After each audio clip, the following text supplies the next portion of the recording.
We're back. We're back. So anyway, I wanted to just chime in on what Larry has said. Is that there was an ex-NFL player killed 6 people back in April. Philip Adams. He had an extraordinary amount of CTE in the frontal lobe area of the brain behind the forehead. And what does that mean?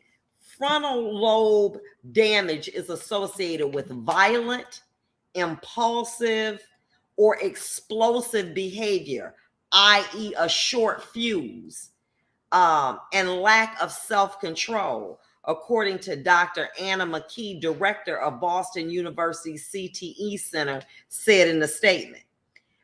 His CTE pathology might have contributed to his abnormal behavior, in addition to other physical, psychiatric, and psychosocial factors, she added. This is when Adams went to the home of Dr. Robert Leslie, shot him, his wife, 2 of their grandchildren, 9 and 5, and then shot and killed 2 air conditioning technicians who were working at the property. Now, the problem with this is, as I've indicated, you cannot diagnose this when a person is alive. You cannot diagnose it. So what you do is you see someone who is erratic, impulsive, and then you just want to say, well, and then they're bigger. You might want to say, well, you know what? That's because they've been privileged. So if this person has CTE and got mental problems, okay, from whatever, then guess what happens? It goes untreated. What was the likelihood that this person would have gone to this doctor's house? I believe it was some type of doctor was helping him, shot him and his wife, his 2 grandchildren, and 2 air conditioning technicians that was working on the property. Here's someone that traditionally was very controlled, very disciplined.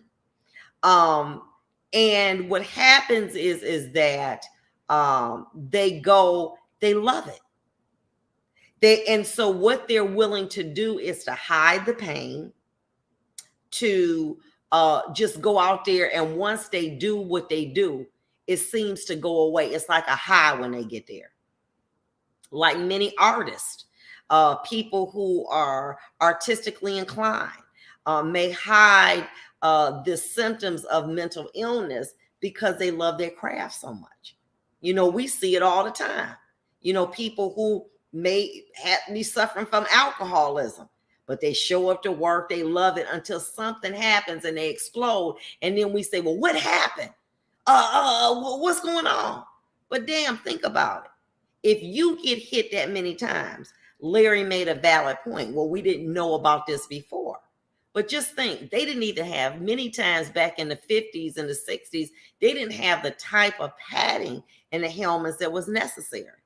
So many of these people, once they leave the limelight, we didn't have social media, which is the new CNN. You ain't really hear about this. They probably drank themselves to death, beat their wife, beat their dog, beat their cat, and died. And people just said, he's just mad. He's not, out in the limelight. And here's these people that were suffering. When they were able to exhume the bodies and look at the brain, probably 90% of the individuals that had been engaged in some type of erratic behavior, impulsive behavior, suffered. And nobody knew because you didn't know what to test for. What you going to test for? You didn't know. You just say brain intact.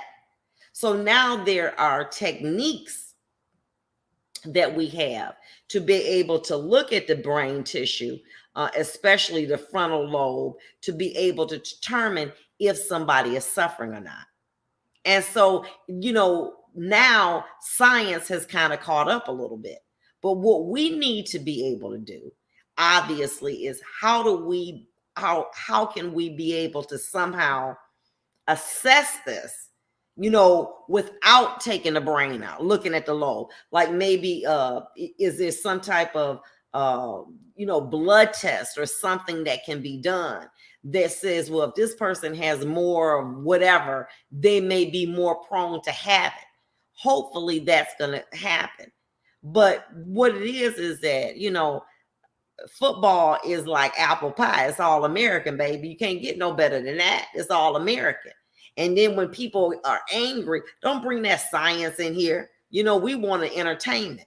We want to be entertained. We want to see who's going to go to the Super Bowl. We want to see who's going to do this. We want to see who's doing that.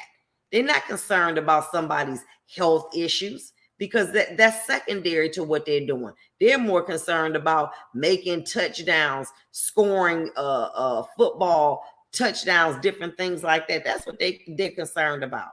And so as a result, when you start to say, oh, there's something wrong with them people, then automatically you are excluded. Give me a example. You're a police. You know, it's starting to get to you a little bit. You say, Sarge, you know what? This bothered me a little bit. I don't know if I can keep doing this. Guess what they're going to do? They're going to take your butt right off of that field. I mean, take you right out of going, you know, doing what you do every day. Why? Because you're a liability.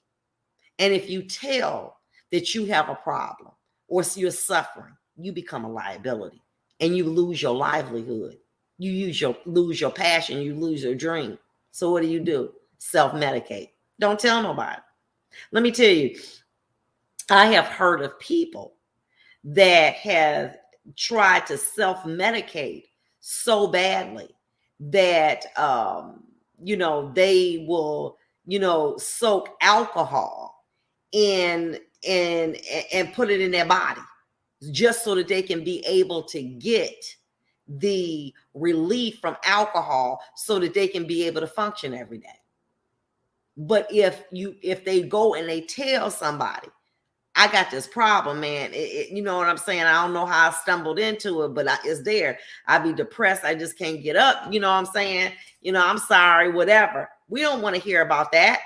You're paid to do a job. And if you don't do it, you're going to be punished. I understand. But what about the psychological or psychiatric issues that individual may be having? I understand that there are people that just may take advantage of something. We're not talking about situations like that. And it's especially profound in areas where, you know, you playing football. How many kids playing football out there in the neighborhood ain't got no helmet on? A whole bunch. Before they even get to high school, how many times have they been hit in the head? A whole bunch. No helmets, nothing proper. And so then we get them and we train them and they're honored to do their sport. Like Larry said, it ain't a lot of people out here doing this. And so you going to pick me? I can't tell them about them voices. You going to pick me? I can't tell them about, you know, me beating up my girlfriend. You going to pick me? I can't tell them that I'm acting out because I'm so honored to be a part of something that's just as American as apple pie, and that's football. So I'm not going to tell. And then all of a sudden it comes out, and we see this all over. We saw it with the little boy and young man in Oxford who was having allegedly psychiatric meltdowns, according to the newspaper. They went unattended. Boy, here go a gun. Go sit down somewhere. Go sit down. We ain't got no time for no craziness. We don't do that here. What in the hell is wrong with people? Mental illness is real. And it doesn't matter how much money you have or whatever. It matters that we need to take the stigma off of it. You know, he crazy, crazy. And so people are unwilling to seek mental health treatment because they don't want to be dubbed crazy. And so they suffer in silence. And then what do? Then something jump off. We didn't even know because they were afraid of that stigma. Look at Regina King, actress. Son just committed suicide. Depression, anxiety just took him over. And many times what we'll probably see is probably tried to self-medicate. And it got to the point where it was just too much. You know, it's something to get up to go to a job you can't stand. I know, okay? Or that's challenging. But it's another thing when your mind won't let you get up and go. When you just feel like it's a victory to get in a shower. When it's a victory just to wash up, to brush your teeth, because you're so depressed and you can't shake it. But if I go and I get help, they're going to say I'm crazy and I don't want to get no help and I don't want to take no medicine. So I suffer in silence until something, you know, somebody say something and I jump off and I kill somebody. And I said, well, why didn't you tell us before? Why would you? This society does not want to help people with mental illness. They're weak. They're crazy. They're less than what we are. We want people who are strong, who are beautiful. We don't want to hear about your problems. We don't want to know about your mental health. We don't care about that. Entertain us. And that's what we are, unfortunately. We'll be back. Vondas Court Unfiltered.